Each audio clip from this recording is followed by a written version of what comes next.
Zara और जेन दोनों अपनी छत पर कुछ पौधों को उगाने के लिए उत्साहित थे। इसलिए जेन को कुछ मटके मिले थे। जब पौधे लगाने का समय आया तो उन्होंने देखा कि जारा एक अलग तरह की मिट्टी लेकर आई है। इसका रंग काला नजर आ रहा था। जेन को समझ नहीं आ रहा था कि उन्हें एक अलग मिट्टी की जरूरत क्यों होगी। क्या हम बीज से मिली मिट्टी के साथ पौधे नहीं लगा सकते? जारा ने बताया कि यह मिट्टी उनके पौधों को अच्छी तरह से नहीं बढ़ने देगी, लेकिन वो अपनी मिट्टी का उपयोग करने की जिद कर रहा था। कुछ हफ्ते बाद जारा के पौधे इतनी अच्छी तरह से बढ़ने लगे कि कुछ फूल भी खिल रहे थे। हालांकि जेन के पौधे बिल्कुल नहीं बढ़ रहे थे। उसने सोचा कि काश वो जारा की बात मान लेता, लेकिन इस मिट्टी के साथ गलत क्या था? उसने पौधों को बढ़ने में मदद क्यों नहीं की? इसे समझने के लिए हमें विभिन्न तरह की मिट्टी को देखना होगा। कुछ बेसिक कैटेगरीज हैं जिनमें मिट्टी को डिवाइड किया जाता है। चलिए पहले इन्हें समझते हैं। यहां हम अलग अलग एरियाज में जमा किए गए 4 अलग अलग तरह की मिट्टी के सैंपल्स को देख सकते हैं। अलग जोन से होने के अलावा इन सैंपल्स की प्रॉपर्टीज भी बहुत अलग है। चलिए इसका कारण देखते हैं। अगर हम जूम इन करते हैं तो जो पहली चीज हम नोटिस करते हैं वो ये है कि मिट्टी के पार्टिकल्स बहुत ही बड़े हैं। ये गोल हैं या देखने में ग्रैन्युलर हैं। इस तरह की मिट्टी को सैंडी सॉइल कहा जाता है।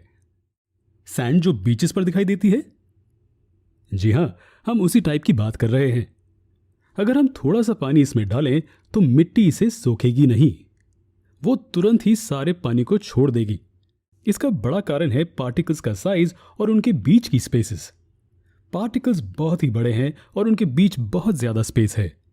इसी कारण सैंड पानी या फिर मिनरल्स को भी होल्ड नहीं कर पाती। इसलिए ऐसी मिट्टी पौधों को उगाने के लिए उचित नहीं है।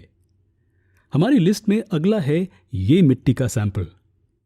क्या आप देख सकते हैं कि पार्टिकल्स बहुत छोटे हैं और बिल्कुल भी सैंड के पार्टिकल्स की तरह नहीं हैं। इस तरह की मिट्टी को सिल्ट कहा जाता है। सिल्ट में पार्टिकल्स होते हैं जो सैंड से छोटे होते हैं और उनके बीच में कम स्पेस होती है। इसलिए सिल्ट पानी को कुछ मात्रा को पकड़ सकती है। अगली कैटेगरी है ये मिट्टी की। मिट्टी जिसमें बहुत ही छोटे पार्टिकल्स होते हैं। मिट्टी के कण इतने छोटे होते हैं कि वो देखे भी नहीं जा सकते।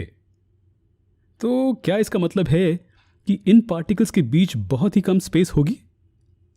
जी हां, और यह बताता है कि यह मिट्टी पानी को रोकने में सक्षम है। ऐसी मिट्टी को हम क्ले कहते हैं।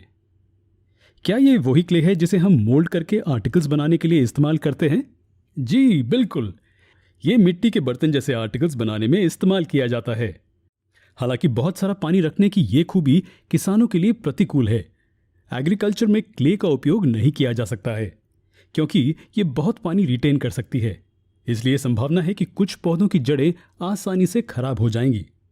इसलिए क्ले एक कुम्हार के लिए एक वरदान हो सकता है, लेकिन यह एक किसान के लिए बेकार है। अब चलिए आखिरी टाइप को देखते हैं। यह किस तरह की मिट्टी है?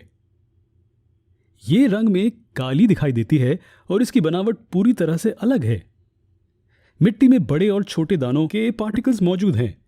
इस टाइप को लोमी सॉइल कहा जाता है। न सिर्फ विभिन्न पार्टिकल्स, लेकिन मिट्टी में ह्यूमस भी होता है। जी हां, मरे हुए या सड़ते हुए जानवर या पौधे के शरीर से बनने वाले ऑर्गेनिक मैटर को ह्यूमस कहा जाता है। तो क्या ह्यूमस की मौजूदगी के कारण ये मिट्टी काले रंग की होती है? जी बिल्कुल, और इसमें बहुत सारे मिनरल्स और न्यूट्रिएंट्स भी होते हैं। यदि हम इस सैंपल में पानी डालते हैं तो ये अधिक पानी को ड्रेन कर देगा और कुछ मात्रा को पकड़ कर रखेगा। क्या आपको लगता है कि इसे यूज करना एग्रीकल्चर के लिए अच्छा होगा?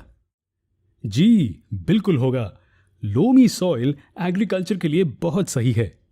इसमें कई न्यूट्रिएंट्स होते हैं और जरूरत अनुसार पानी रोकने की क्षमता भी होती है। तो ये था अलग अलग प्रकार की मिट्टी के बारे में। अब हम जानते हैं कि क्यों जारा का पौधा अच्छे से बढ़ा और जेन का नहीं।